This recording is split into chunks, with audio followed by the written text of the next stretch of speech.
Je m'appelle, Raphaël et je suis arrivé à la fondation, je sais pas où, en octobre 2021 comme intervenant social et là, ça fait 3 ans et demi maintenant que je suis aussi responsable de proximité, à temps partiel et intervenant social.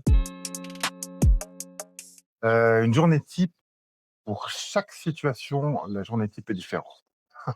Mais les journées types, c'est que, c'est rythmé par, les repas. Il y a le petit déjeuner jusqu'à 8h30, le dîner, le souper.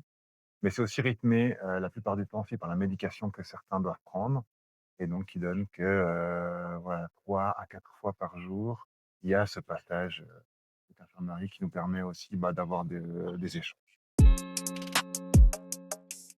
Alors c'est des activités qu'on oriente de plus en plus vers, sport et culture. On a mis en place, ça dépend aussi des groupes de personnes, enfin de résidents qui sont là, mais on a des activités sportives, il y a le badminton, il y a le bowling, on fait du nature, hem, il y a l'idée de pouvoir un peu aller, faire 2-3 visites de musées aussi. On a une collaboration avec les bains de Saillon qui permet de pouvoir les accompagner aussi et toute idée ou proposition qui viennent d'eux ou de nous, bah, voilà, sont les bienvenues. Ça va de quelques mois à vraiment plusieurs années. Quelques mois pour, j'ai envie de dire, il y a de plus en plus de jeunes résidents qui ont, autre chose, enfin qui doivent construire, où on apprend avec eux à rendre le placement plus actif. Et puis pour les résidents un peu plus âgés, qui ont déjà tout leur parcours, leur trauma, leur réadaptation, questionnement ou bien leur ras-le-bol de finalement de dire: «J'en ai marre de vos projets», ben, qui ont juste envie de se poser pour un temps, quelques années ou quelques mois. On est, plutôt sur des durées qui peuvent aller de, quelques mois, vraiment 5-6 ans. Ce qui est important, c'est que nous, la mission, c'est de dire: accueillir les personnes qui ont qui subissent une forme de précarité et de mise à l'écart, que ce soit psychique, sociale, addiction, financière et cetera.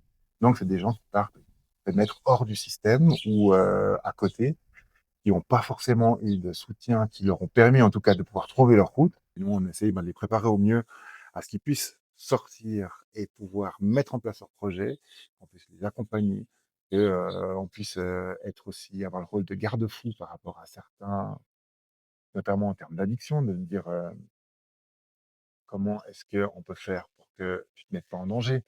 Et puis que, finalement, reviens, tu as un lieu où tu peux être en sécurité, où tu as un toit, où tu as à manger, où tu peux causer. Et donc vraiment l'idée, c'est de pouvoir les accompagner un maximum et qu'à un moment donné, ils disent: «J'ai plus besoin de revenir, ça va. Merci, merci, je veux partir». Voilà. En tout cas, personnellement, moi je pense que c'est partagé, c'est qu'elles reviennent plus jamais. Voilà, oui, alors il y en a plein. Hem, D'abord juste ces moments où on est à table et on peut faire un repas et pendant 1 heure, on rit tous. Et même ceux qui pètent tout, enfin bon, ça me fait des frissons d'en parler. Mais voilà, c'est ces moments de grâce un peu comme ça où on arrive à dire il y a des moments d'équilibre où, ils disent: «Bah, en fait, c'est comme s'ils avaient trouvé leur place», puis ils peuvent dire: «Merci pour la soirée». Enfin voilà, c'est des petits trucs comme ça et puis ouais, c'est des moments assez, incroyables.